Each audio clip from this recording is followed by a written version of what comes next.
First thing, obviously, the shooting in El Paso this morning. Just want to get your thoughts. You know, one of these things that is absolutely unspeakable. But the politics of this tragedy is that the Republican Party has got to tell the NRA that they cannot continue to control gun policy in America.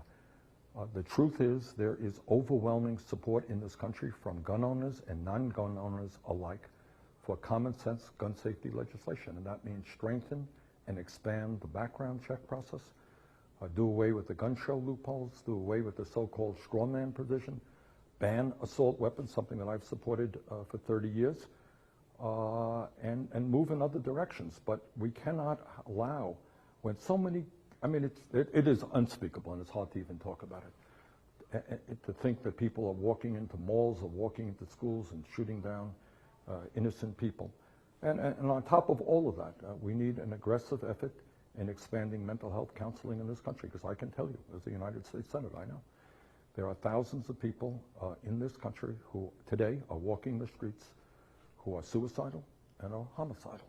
And we have got to do the best that we can to make sure that they get the help they need when they need it, not 3 months from now. Tough to transition out of that topic, of course. But I just want to talk a little bit about health care. Interesting point I heard this morning Seth Moulton brought up. He said, okay, he has VA health care. He says he's the only person who is who subscribes to single-payer health care out of the entire field.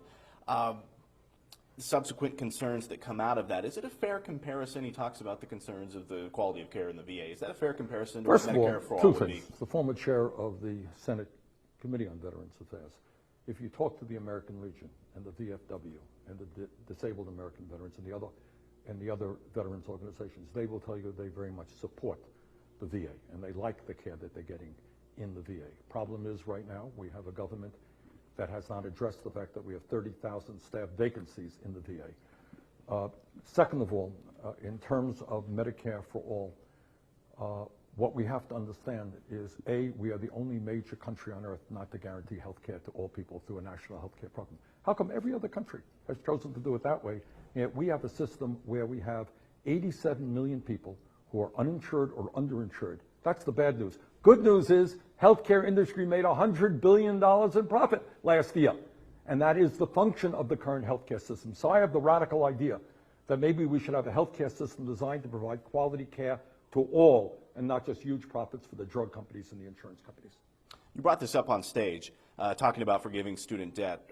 You say that it would essentially spur some entrepreneurship, some growth.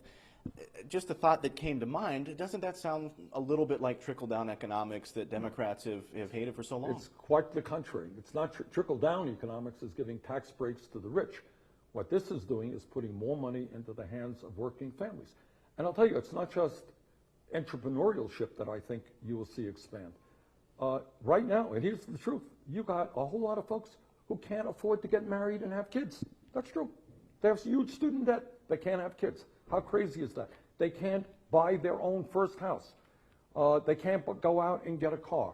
They are just crushed by this level of student debt. And I think if we can afford to bail out the crooks on Wall Street 11 years ago, if Trump can afford to give $1.1 trillion in tax breaks to the 1% in large corporations, you know what, we can cancel student debt in this country. Talk to me a little bit about national popular vote. So that is something you favor, trying to find a way to get rid of the Electoral College. Yes. We know that there are a few ways to do that. Nevada tried to go the route of at least trying to circumvent with some legislation passed, but the governor vetoed that, a Democratic governor. Is this a state-by-state issue, or is this something that needs to be tackled at the federal level? Well, I think we're going to have to do it at both levels. But here's the bottom line on this issue, which I think is not complicated.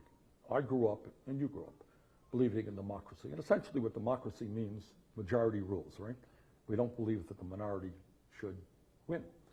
And yet we had a situation, not only in 2016, but in previous campaigns, where the candidate who became president, in the case of Trump, lost the popular vote by over 3 million votes. Does that make sense to anybody? It doesn't.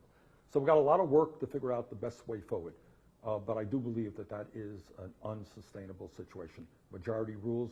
If you win the most votes in an election for the presidency of the United States, you should be president. And the other thing that I would say is that we have weird presidential campaigns now. and that is that there are maybe 16 states that are in focus, including Nevada, by the way, so-called battleground states.